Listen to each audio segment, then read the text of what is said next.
ایک مرتبہ میں نے غیبت کے اوپر کچھ بیان کیا تھا اور ایک کالم بھی لکھا تھا اخبار میں.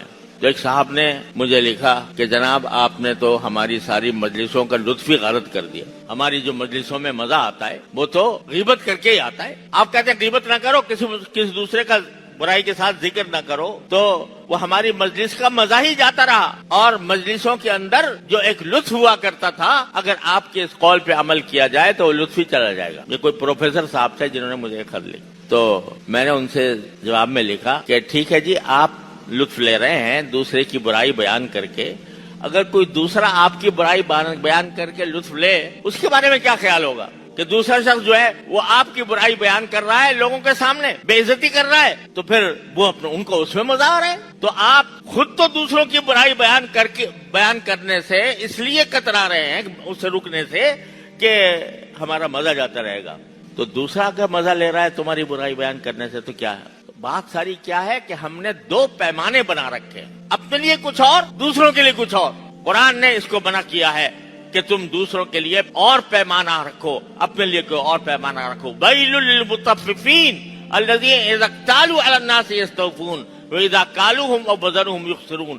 جو خود لینے کا وقت آئے تو سب کچھ لینے کو تیار, پورا ایک حبہ نہ چھوڑیں, اور جب دینے کا وقت آئے تو ڈنڈی مار جائے. تو اپنے لیے ایک پیمانہ اور دوسروں کے لیے دوسرا پیمانہ. غیبت کو جو لوگ یہ سمجھتے ہیں کہ بھئی ہمارے لیے ہم کیوں چھوڑیں اس کو, ہمیں تو مزہ آتا ہے اس میں, مجلسیں ہماری اسی سے گرم ہوتی ہیں. تو بھائی تمہاری غیبتیں اگر ہونے لگیں دوسرے جگہ پر, تو اس کے بارے میں تمہارا کیا خیال؟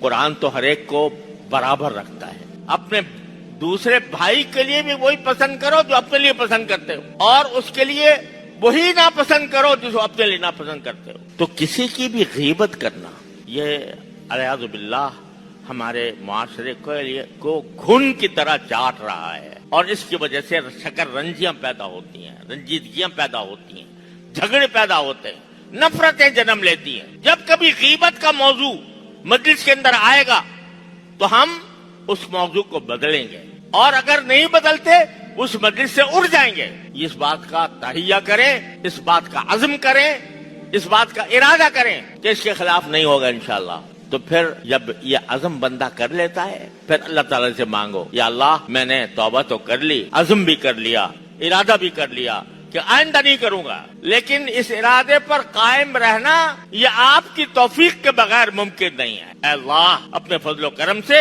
مجھے اس پر استقامت بھی عطا فرما, اس پر ثابت قدمی بھی عطا فرما, اور مجھے اس گھن کے کیڑے سے میری حفاظت فرما کہ میں زبان سے کسی کی غیبت کروں یا اپنے کانوں سے کسی کی غیبت سنوں. یہ توبہ کر کے اللہ تبارک و تعالیٰ کے حضور یہ دعا کرے. اللہ تبارک و تعالیٰ اپنے فضل و کرم سے, اپنے رحمت سے ہم سب کو اس کی توفیق عطا فرمائے, اور ہمارے معاشرے کی اس بدترین برائی کو اللہ تعالیٰ ختم فرما دے. سوشل میڈیا پر سب سے قدیم اور سب سے ریلائبل برانڈ درسقرآن.com